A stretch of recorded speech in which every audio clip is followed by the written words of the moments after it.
राजकुमारी मंदाकिनी अपने पिता की इकलौती संतान थी। वह इतनी सुंदर थी कि उसकी सुंदरता के चर्चे अन्य राज्यों में भी थे। उसमें सौंदर्य के साथ साथ सदाचार, प्रतिभा आदि और भी सद्गुण थे, परंतु सब सद्गुणों तथा पिता के स्नेह ने उसे अभिमानी बना दिया। उसका अहंकार इतना बढ़ गया था कि वह किसी दूसरे को अपने सामने कुछ समझती ही नहीं थी। अनेक राजकुमारों ने उससे विवाह करना चाहा, किंतु किसी को वह अपने योग्य माने। तब तो राजकुमार की अवस्था दिनों दिन बढ़ती जा रही थी। महाराज को लोक निंदा का भय था, लोग कानाफूसी करने भी लगे थे, किंतु राजकुमारी अपने अहंकार में चूर थी। वह किसी भी राजकुमार को देखने तक को भी प्रस्तुत नहीं होती थी। अंत में महाराज ने पड़ोस के युवक राजा रंगमोहन के साथ एक योजना बनाई और घोषणा कर दी कि राजकुमारी के आगामी जन्मदिन पर प्रातःकाल जो पुरुष नगर द्वार में पहले प्रवेश करेगा उसके साथ राजकुमारी का विवाह कर दिया जाएगा, फिर वह कोई भी हो। राजकुमारी का जन्मदिन का दिन आ गया। प्रातःकाल नगर द्वार में सबसे पहले आने वाले पुरुष को राज्य सेवक पकड़ लाए। वह था फटे चिथड़े लपेटे एक भिक्षुक, परंतु वह जवान था, सुंदर था और पूरा अलमस्त था। उसके मुख पर एक अलग ही तेज नजर आ रहा था। महाराज ने राजपुरोहित को बुलवाया और बिना किसी धूमधाम के भिक्षुक के साथ राजकन्या का विवाह कर दिया।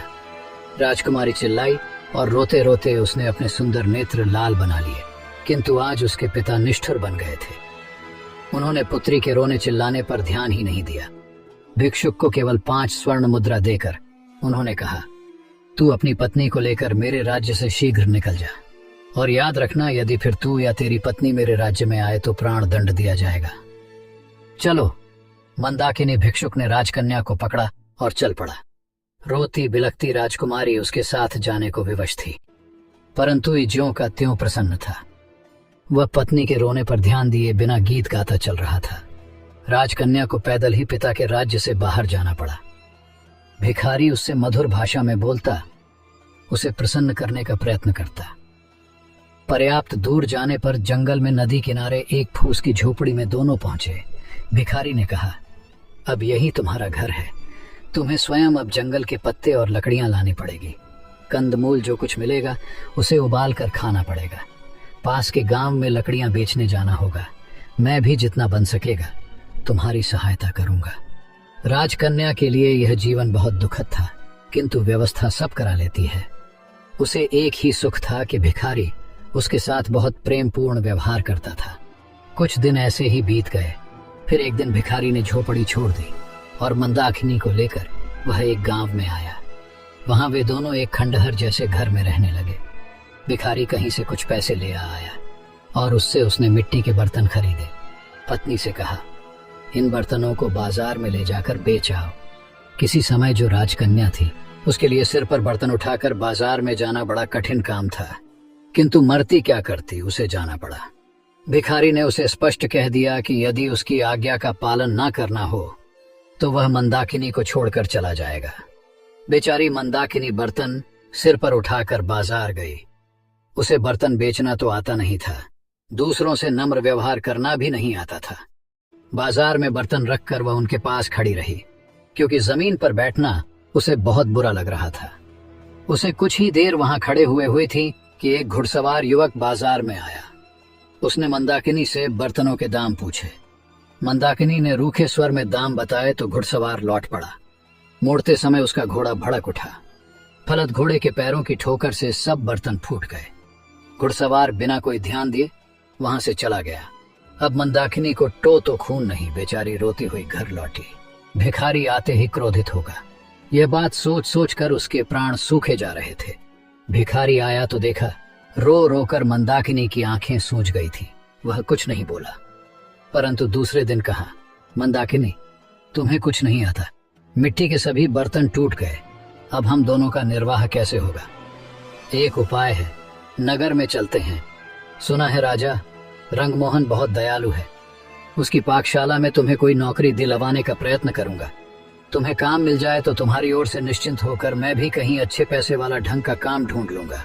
कुछ धन एकत्र हो जाने पर कोई व्यापार कर लूंगा और तब तुम्हें भी अपने पास बुला लूंगा।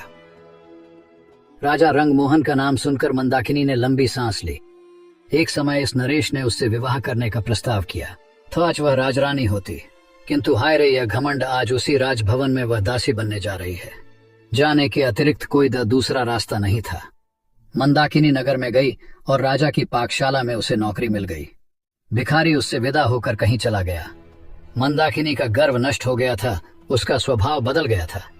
अब वह अत्यंत विनम्र, परिश्रमी और सावधान सेविका बन गई थी। रसोई घर की अध्यक्षा रंभा कुमारी उसके कार्य से अत्यंत संतुष्ट थी। बसंत पंचमी आई। राजा रंगमोहन का जन्मदिन था। सभी सेवकों को इस दिन नरेश अपने हाथ से पुरस्कृत करते थे। दूसरी सेविका के साथ मंदाकिनी को भी राजसभा में जाना पड़ा। जब सब सेवक पुरस्कृत हो चुके और सब सेविकाएं भी पुरस्कार पा चुकी, तब उसे पुकारा गया। वह हाथ जोड़े, मस्तक झुकाए राज सिंहासन के सामने खड़ी हो गई। नरेश ने कहा, मंदाकिनी, मैं तुमसे प्रसन्न हूं। तुम्हें तो मैं अपनी रानी बनाना चाहता हूं। मंदाकिनी चौंक पड़ी।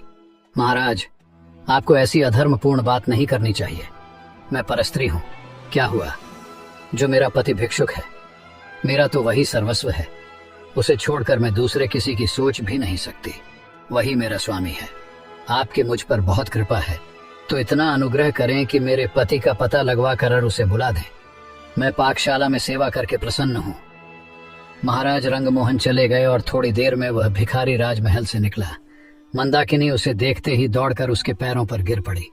भिखारी मुस्कुराया और बोला, मंदाकिनी, मुझे ध्यान से देखो तो तुम्हें मुझ में और रंगमोहन में कुछ सादृश्य नहीं मिलता।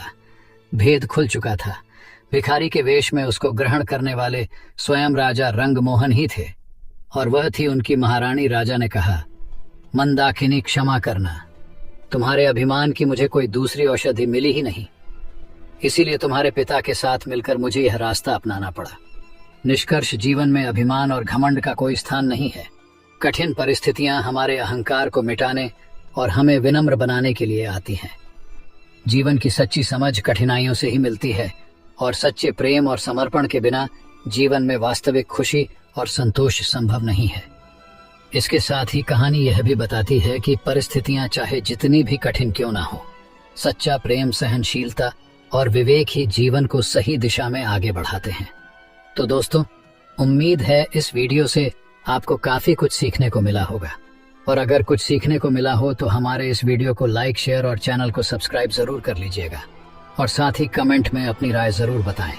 धन्यवाद।